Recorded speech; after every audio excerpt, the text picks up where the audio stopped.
شديد.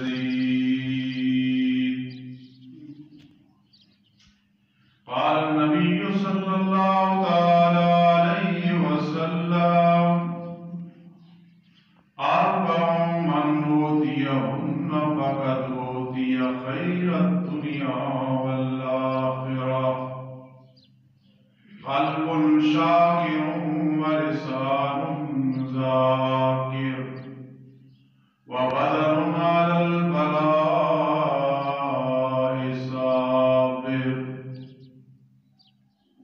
وزوجة لا تبغي خونا في نفسه ولا ماله، أو كما قال النبي صلى الله تعالى عليه وسلم: سبحان ربك رب العزة عما يصفون وسلام على المرسلين والحمد لله رب العالمين. تمام حضرات کو شکر. اللهم صل على محمد وعلى آل محمد كما صليت على إبراهيم وعلى آل إبراهيم إنك حميد مجيد. اللهم بارك على محمد وعلى آل محمد كما باركت على إبراهيم وعلى آل إبراهيم إنك حميد مجيد. محترم المقام سامعین کرام، چند روزہ زندگی جو بہت سپیڈ کے ساتھ گزر رہی ہے اور گزر جائے گی انشاءاللہ، اس میں انسان کی دو حالتیں ہوتی ہیں، اور مزے کی بات یہ ہے کہ اگر مسلمان ہے پھر بھی دو حالتیں ہیں، اگر کافر ہے پھر بھی دو حالتیں ہیں. تھوڑا سا اور کام کر دیں تو پھر بھی صحیح ہے کہ نیک ہے پھر بھی دو حالتیں ہیں، گناہگار ہے پھر بھی دو حالتیں ہیں، شہری ہے دیہاتی ہے پھر بھی دو حالتیں ہیں. اللہ پاک دنیا میں نعمتیں دے کے آزماتا ہے، اور دوسری حالت کی نعمت لے کے بھی آزماتا ہے. چار ایسی چیزیں ہیں جن کی قضا کوئی نہیں، تو بڑی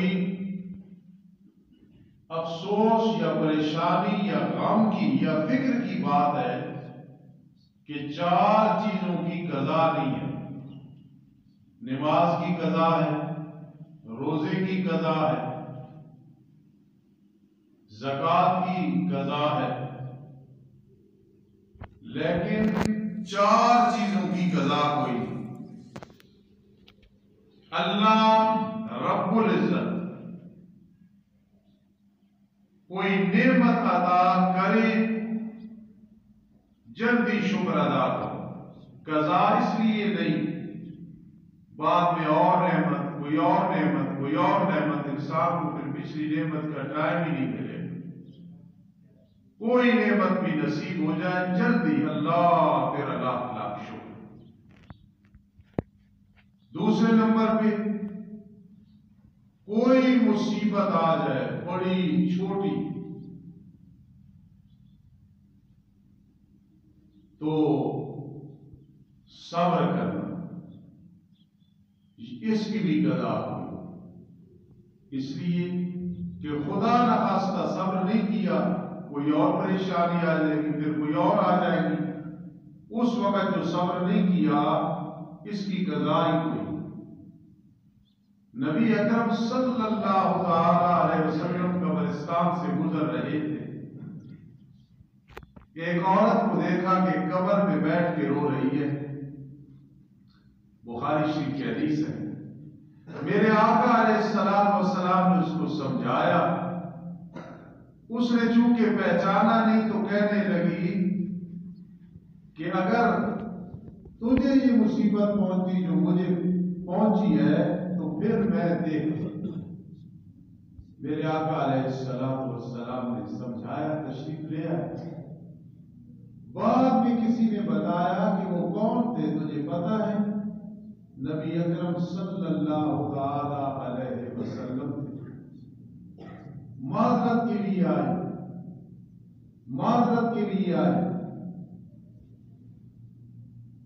تو نبی اکرم صلی اللہ تعالی علیہ وسلم نے فرمایا کوئی حرج نہیں، تجھے میری پہچان نہیں تھی، کوئی میں ناراض نہیں، لیکن انما الصبر عند الصدمۃ الاولى، جب تکلیف پہنچے اسی وقت صبر کرو۔ اصل میں ان اللہ مع الصابرین کا درجہ ملتا ہے۔ اس وقت باویلا اور پریشان ہونا اور بعد میں صبر کر لینا۔ تو میں کیا سمجھا رہا تھا؟ 4 چیزوں کی قضا کوئی نہیں۔ نعمت ملے شکر ادا کرو، اس کی قضا کوئی نہیں، اور مصیبت آئے اسی وقت صبر کرو، اس کی قضا کوئی نہیں۔ اور جب عبادت کرو، چاہے وہ عبادت مکہ المکرمہ میں ہو، چاہے مدینہ منورہ میں ہو، چاہے پاکستان میں ہو، ہندوستان میں ہو، مصر میں ہو، سندھ میں ہو، ہند میں ہو، جب عبادت کرو تو اس میں خلوص ہونا چاہیے۔ فاعبد اللہ مخلصا لہ الدین، عبادت میں اخلاص صرف اللہ کے لیے عبادت، ورنہ اس کی قضا کوئی نہیں۔ آج جو عبادت کی خدا نخواستہ خلوص نہیں ہے،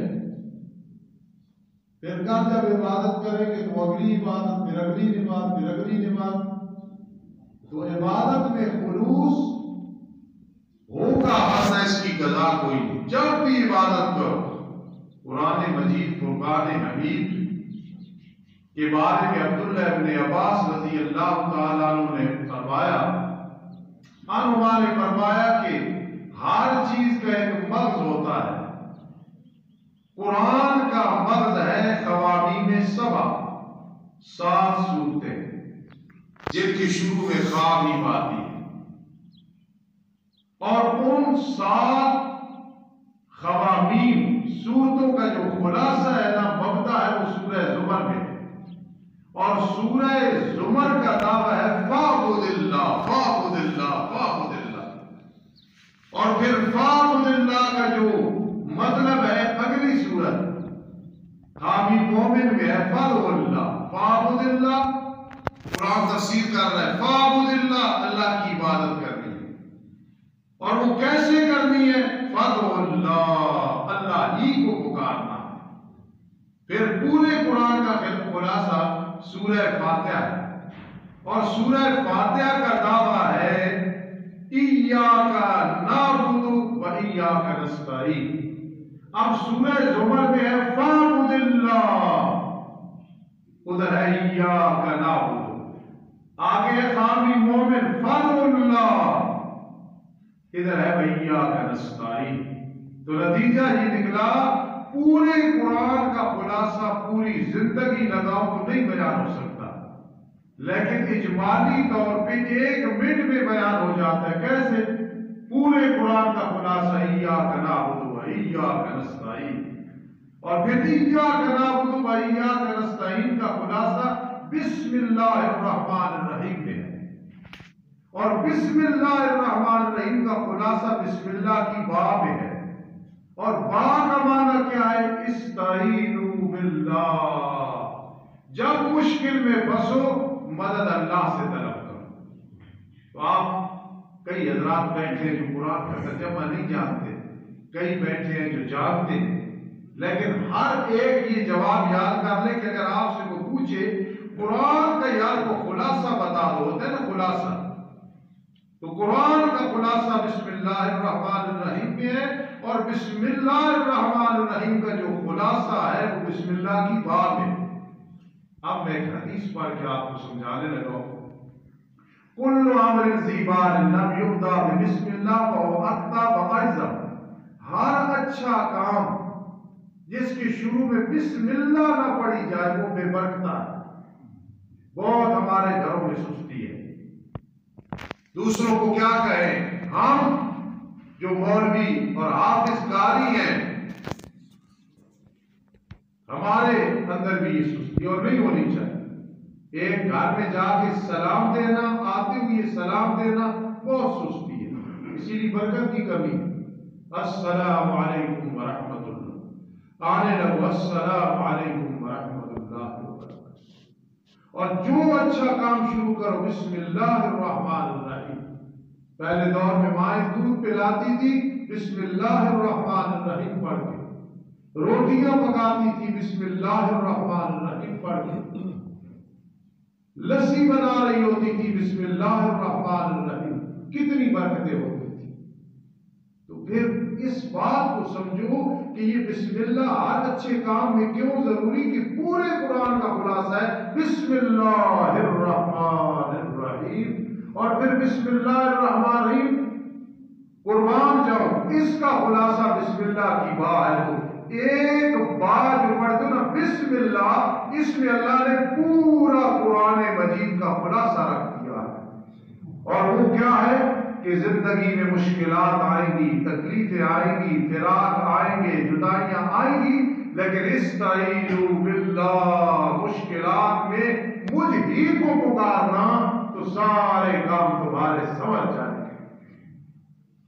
اس لیے ایک خوشی آئے شکر ادا کرو، اس کی قضا ہوئی، پریشانی آئے صبر کرو ورنہ اس کی قضا ہوئی، عبادت کرو تو خلوص کے ساتھ کرو، اللہ تجھے راضی کرنے کے لیے کر رہا ہوں، اس کی پھر قضا ہوئی۔ اور چوتھے نمبر پہ کیا چیز ہے جس کی قضا ہوئی، وہ یہ ہے جب گناہ ہو جائے فوراً توبہ کرو، کیونکہ ہمیں بہت گناہگار انسان ہے۔ نبی اکرم صلی اللہ تعالی علیہ وسلم کی پیاری حدیث ہے، کیسے؟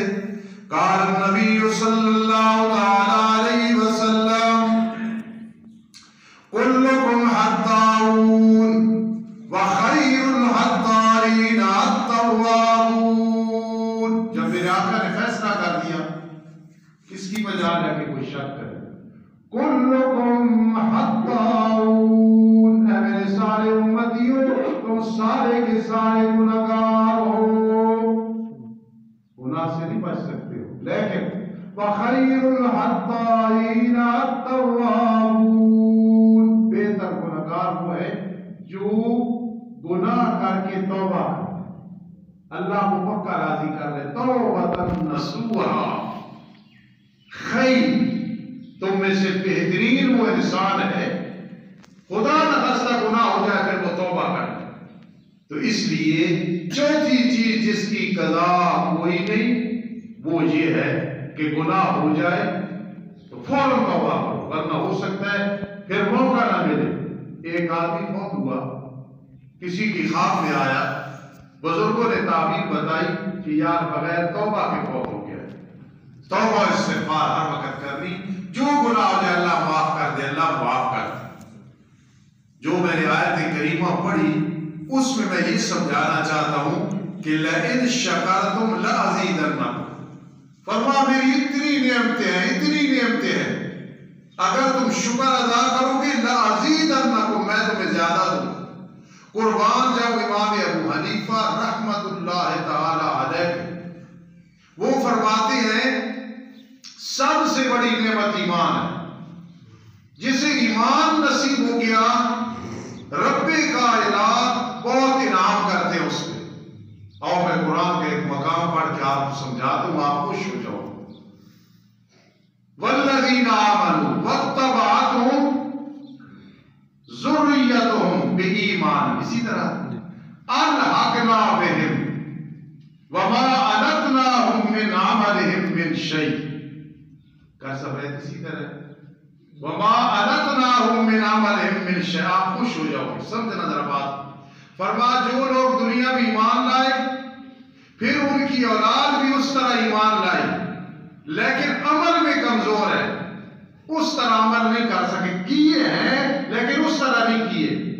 باپ کی طرح نیک نہیں بیٹا, ماں کی طرح بیٹا اور بیٹی نیک نہیں ہے, صحیح لیکن اس طرح نہیں ہے. قیامت کے دن فرما ہم جنت میں لے جائیں گے.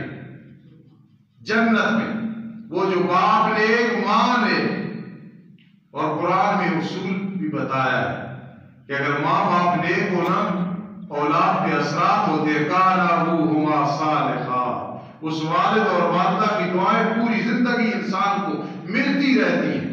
تو آپ سمجھنا فرما جو لوگ ایمان لائے ان کی اولاد بھی مومن ہے, موحد ہے, بالکل کوئی شرک نہیں, کوئی کفر نہیں ہے. اب ہم کیا کریں گے قیامت کے دن, کیا کریں گے؟ وما أَلَتْنَاهُمْ مِنْ عَمَلِهِمْ مِنْ شَيْءٍ. کہیں گے او فلاں آدمی فلاں عورت اور تیری اولاد تیرے بعد نیک تھی لیکن تجھ جیسی نہیں تھی, تجھ جیسی نہیں تھی, لیکن تیری وجہ سے ہم نے جنت میں اس کے درجات بھی بلند کر دیے. کتنا بڑا فائدہ ہے. آج ہم اگر نیک ہوں گے, ہماری اولاد کا عقیدہ درست ہوا, خدا نخواستہ اس طرح نیک نہ ہوئی, تو اللہ فرماتے ہیں الحقنا بہم, اور فلاں اس کی اولاد کو ساتھ ملا دو, اور فلاں عورت اس کی ساری اولاد کو ساتھ ملا دو. اللہ کیوں؟ فرمایا یہ انعام ہے ہمارا, ان کو اکٹھا کر دو. دنیا میں جدا ہوئی تھے, اب اکٹھا کر دو, لیکن دار و مدار عمل پہ ہے. یہ میری بات سمجھنا. اللہ فرماتے ہیں نیک لوگوں کی اولاد کو ہم ملائیں گے نا ان کی اولاد کو ساتھ, لیکن نیک لوگ ڈال نہ کریں پھر ہمارا کیا بنے گا؟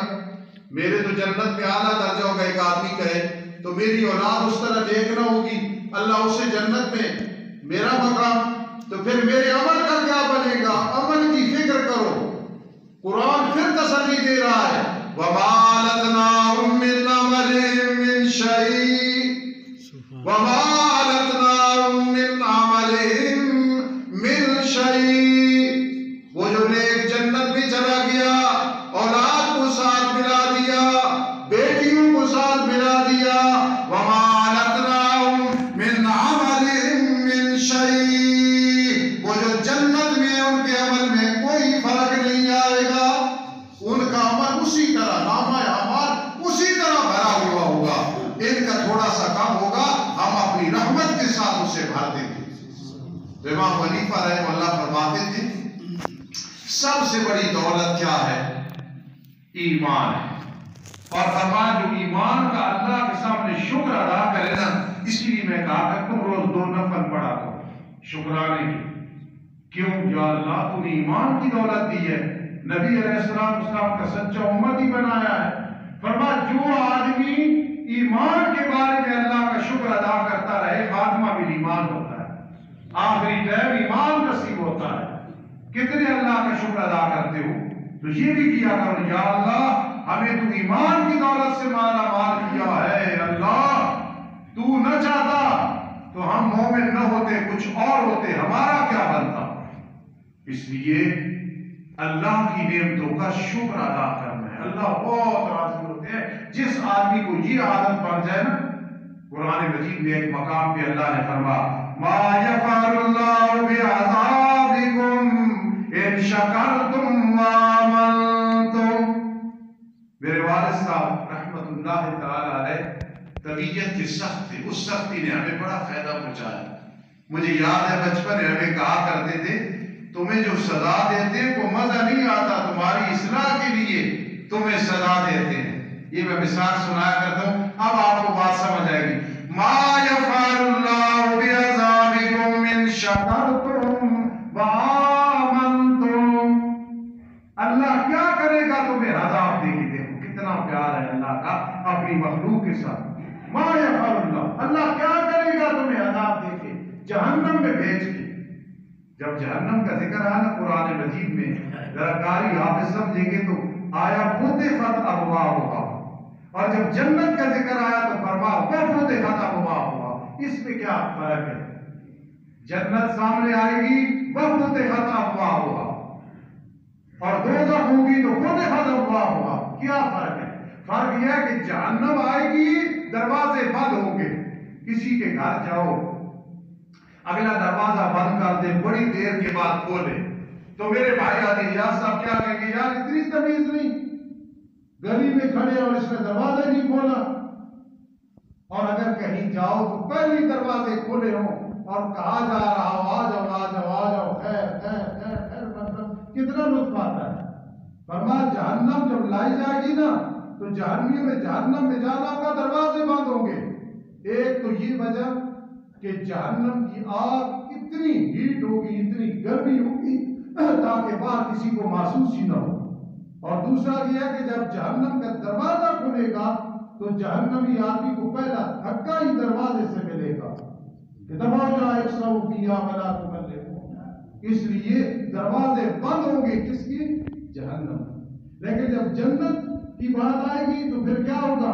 جنت کی باری آئے گی پہلے ہی دروازے کھلے ہوں گے. جس طرح کہتے ہیں خوش آمدید, اہلا و سہلا و مرحبا. پٹھان کہتے ہیں بخیر راہلے, کہتے ہیں استقبال ہوتا ہے. اس لیے یاد رکھنا کہ جب آدمی اللہ کی نعمتوں کا شکر ادا کرے اور اللہ پاک جب کوئی پریشانی نازل کرے تو اس وقت صبر کرے. لئن شکرتم, اگر تم نے میری نعمتوں کا شکر ادا کیا, لازیدنکم, میں تمہیں اور زیادہ عطا کروں گا. تو خاتمہ ایمان ہو. مجھے ایک حدیث یاد آ گئی, آپ خوش ہوں گے یہ حدیث سن کے, اور نبی علیہ السلام کی حدیث خوشی سے سنا کرو.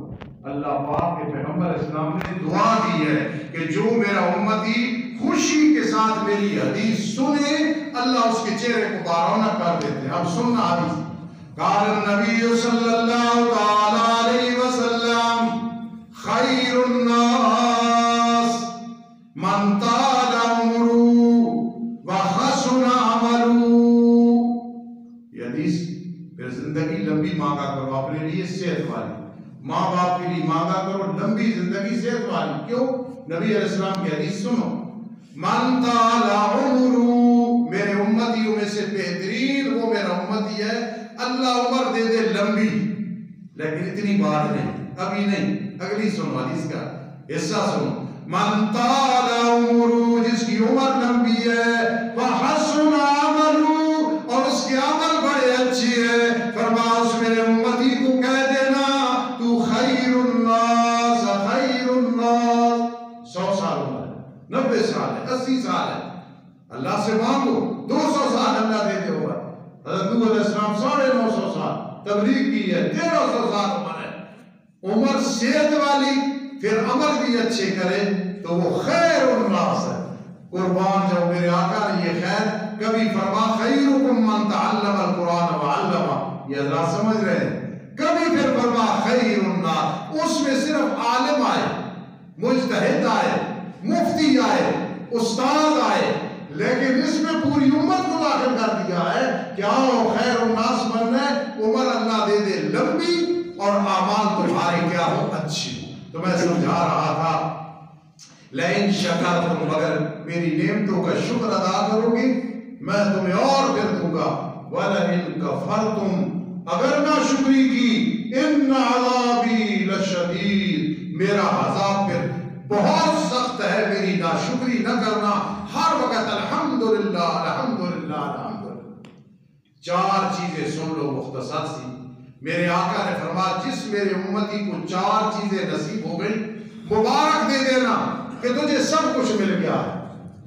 بڑی آسان ہے, وہ سمجھ لو جن کے پاس ہے بھائی میں مبارک دوں گا, اور اگر نہیں تو میں تعزیت کروں گا کہ کوشش کرو 4 چیزیں یہ نصیب ہو جائے تو غریب کو, نہ ہو تو امیر کو, نصیب ہو جائے تو امیر کو, نہ ہو تو غریب کو. یہ تقسیم ہے, کبھی غریب کو کبھی امیر کو نصیب ہو گئی. 4 چیزیں جس کے پاس اس مجمع میں سے ہے نا تو بڑی مبارک بھائی, کیونکہ نبی علیہ السلام نے تجھے مبارک دی. لیکن شکرتم, اس پہ میں آپ کو سمجھا. اب پہلی چیز کیا ہے, ذرا سارے جج بن کے اپنے تو کہو کہ یہ فقیر کیا کہہ رہا ہے. قلب شاکر، جسے اللہ نے دل دے دیا، ہر وقت اللہ کا شکر ادا کر رہا ہے۔ داؤد علیہ السلام نے گھر میں ڈپٹی لگائی ہوئی تھی، ہر وقت میرے خاندان میں، میرے گھر میں ایک آدمی بیٹھا رہے جو اللہ کا شکر ادا کرتا رہے۔ ہمیں بیماریاں بڑی یاد رہتی ہیں، تنگ دستیاں بڑی یاد رہتی ہیں، دشمنیاں بڑی یاد رہتی ہیں، بے قراری اور مصیبتیں بڑی یاد رہتی ہیں، اللہ کی نعمتوں کا شکر یاد نہیں رہتا۔ قرآن مجید میں اللہ نے فرمایا وَإِن تَعُدُّوا نِعْمَةَ اللَّهِ لَا تُحْصُوهَا۔ میرے پیر و مرشد تھے، ہم پیروں کو مانتے ہیں، جو صحیح پیر ہیں ان کی جوتیاں سیدھی کرتے ہیں۔ سید عنایت اللہ شاہ بخاری رحمت اللہ تعالی 95 سال کی عمر ہے، 90 سال کی عمر ہے۔ میں حضرت کے پاس گیا، صبح دیکھا ایک بچہ پکڑ کے سیر کرا کے آ رہا ہے۔ میں نے کہا شاہ جی سیر پہ گئے تھے؟ کوئی 50 دفعہ کہا اللہ کا کتنا احسان ہے، اس بچے کے دل میں میری محبت ڈال دی ہے، مجھے سیر کرا کے لے آتا ہے۔ ہماری شاگرد کتنی خدمت کرتے ہیں، اولاد آپ کی کتنی خدمت کرتی ہے۔ ہم نے کبھی یہ لفظ کہے میرا پیر و مرشد سید عنایت اللہ شاہ بخاری کوئی 50 دفعہ کہا کہ مولوی حبیب الرحمن اللہ کا کتنا احسان کہ اس طالب علم کے دل میں ڈالا، مجھے سیر کرا کے لے آتا ہے۔ اللہ کی نعمتوں کا شکر ایسے ادا کرو۔ ہر پانی پینے لگو، کہاں سے آیا، گلاس کس نے دیا، پانی کتنا اچھا ہے، پھر پانی ٹھنڈا ہے، کتنا اچھا ذائقہ ہے، پھر میرے ہاتھ، پھر میرے ہونٹ، پھر گلے پہ کوئی اثر نہیں ہے، اس طرح بنے گا۔ تو پہلی چیز اور 4 میں سے ذرا سارے بولو کیا ہے؟ دل شکر ادا کرنے، ہر حال میں الحمدللہ علی کل حال، الحمدللہ علی کل، اللہ بڑا راضی ہوتا ہے۔ ایک چیز تو یہ ہوگی۔ اب دوسری سنو، وَلِسَانٌ ذَاکِرٌ، جسے وہ زبان نصیب ہو جائے اللہ کا ذکر کر رہی ہے ہر وقت۔ قرآن نے کچھ جوڑوں کا ذکر کیا ہے، بڑی کام کی بات ہے، کچھ جوڑوں کا، کہ یہ جوڑے مجھے بڑے پسند ہے۔ اللہ فرماتا ہے مرد ایسے بیوی بھی ایسے، پھر مرد ایسے بیوی بھی ایسے، پھر مرد ایسے بیوی ایسے۔ اللہ کرے آپ اور میں ان لوگوں میں اور پوری امت ہو جائے کہ بیوی کا مقام یہ، خامد کا مقام یہ جوڑے اللہ کو بڑے پسند ہے۔ پھر کبھی تفصیل کریں گے، مختصر سنیں۔ جب وہ اللہ نے بیان کی ان المسلمین والمسلمات والمؤمنین والمؤمنات والقانتین، یہ سارے جوڑے بیان کر کے نا، مسلمان مرد، مسلمان عورتیں، مومن مرد، مومن عورتیں بیان کر کے نا، آخر میں اللہ نے ایک بات کی ہے وَالذَّاكِرِينَ اللَّهَ كَثِيرًا وَالذَّاكِرَاتِ۔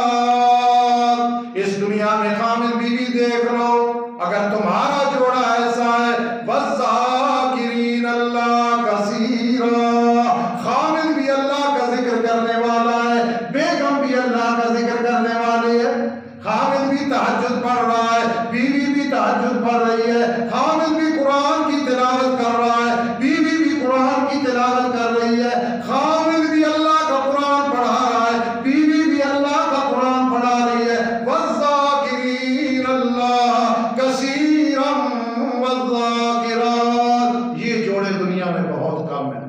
اللہ آپ کو بھی ایسا بنا دے اور مجھے بھی ایسا بنا دے۔ تو دوسری چیز کیا ہے ان 4 میں سے؟ وَلِسَانٌ ذَاکِرٌ، اللہ وہ زبان دے دے ہر وقت ذکر کر رہے۔ ایک صحابی رضی اللہ عنہ نے عرض کی اللہ کے پیغمبر کوئی کامیابی بتاؤ، دنیا سے کامیابی کیا ہے؟ تو میرے آقا نے کیا فرمایا وَلِسَانُكَ رَطْبٌ مِّن ذِکْرِ اللَّهِ، جس دن تیرا آخرت کا سفر ہو تیری زبان سے اللہ کا ذکر جاری ہو۔ مَنْ كَانَ آخِرُ كَلَامِهِ لَا إِلَهَ إِلَّا اللَّهُ دَخَلَ الْجَنَّةَ۔ کئی عورتیں، کئی مرد دنیا سے گئے اللہ کا ذکر کرتے ہوئے گئے۔ اور تیسری چیز کیا ہے جی؟ بدن علی البلاء صابر، اللہ وہ بدن دے دے جتنی بھی سخت تکلیف آئے وہ صبر کرے۔ میرے آقا علیہ السلام کے سامنے ایک شخص آیا، اللہ کے پیغمبر مجھے کبھی بخار نہیں ہوا، فرمایا چلا جا، اٹھ جا، لست مومنا، تو پکا مومن نہیں ہے، ابھی تک تجھے بخار نہیں ہوا۔ فرمایا یہ بخار تو لوہار کی بھٹی ہے کہ وہ گندگی کو، گندے لوہے کو اور صاف لوہے کو صاف کر دیتی ہے۔ یاد رکھنا آج جو ہیپاٹائٹس سی ہے، کرونا ہے، پیٹ کے ساتھ جس بیماری کا تعلق ہے، خدا نخواستہ اس پہ موت آ جائے تو شہادت کا مرتبہ ہے۔ آج جس کو بیمار دیکھو تو لوگ کہتے ہیں شاید اللہ کا عذاب ہے، بزرگ دعا کرتے ہیں یا اللہ بیماری کی نعمت کو صحت کی نعمت سے تبدیل کر دے کہ اللہ گناہ معاف فرماتے۔ تو تیسری چیز کیا ہے؟ بدن علی البلاء صابر، وہ بدن نصیب ہو جائے کہ مصیبت کے وقت صبر کرنے والا ہے۔ اور چوتھی چیز کیا ہے؟ فرما زوجۃ لا تبغی خونا فی نفسها ولا مالی، وہ بیوی نصیب ہو جائے جس کی سیرت اعلیٰ۔ اللہ نے جنت کی حوروں کا ذکر کیا ہے کہ انشاءاللہ ہر مومن کو ملے گی، لیکن اس کی سردار یہ دنیا کی بیوی ہوگی اگر مومنہ ہے۔ تو معلوم ہوا انسان کا مقام نوریوں سے زیادہ ہے۔ یہ دنیا کی عورت اس کی کیا ہوگی؟ ان کی سردار ہوگی۔ لیکن اللہ نے جب ذکر کیا نا جنت کی حوروں کا تو قربان جو خیرات حسان، فرما جنت کی حوریں سیرت بھی اعلیٰ ہوگی، صورت بھی اعلیٰ ہوگی۔ حسن و جمال کا ذکر نہیں کیا، فرما ان کی سیرت بھی اعلیٰ ہوگی، صورت بھی اعلیٰ ہوگی۔ اور ان کی ایک صفت بیان کی وَعِندَهُمْ قَاصِرَاتُ الطَّرْفِ، ان کی سیرت کیا ہوگی؟ ان کی صرف نظریں اپنی خامد پہ ہوگی اور خامد ہی کے ساتھ ان کی محبت ہوگی۔ تو چار چیزیں میں نے سمجھائی ہیں۔ لئن شکرتم پہ دل نصیب ہو جائے شکر کرنے والا، زبان نصیب ہو جائے ذکر کرنے والا، بدن جتنی مصیبت آ جائے صبر کرنا ہے، اور بیوی نصیب ہو جائے جس کی سیرت اعلیٰ ہو، 5 نمازوں کی پابند ہو، پردے کی پابند ہو، شرم و حیا کی پابند ہو، اور خائن نہ ہو، خیانت نہ کرنے والی ہو، اسے دنیا اور آخرت کی ساری بھلائیاں نصیب ہو گئی۔ انشاءاللہ پھر کبھی موقع ملا اس موضوع کو آگے چلائیں گے۔ اللہ پاک میرا بیان کرنا آپ کا سننا قبول فرمائے۔ اللہ ہم آمین ثم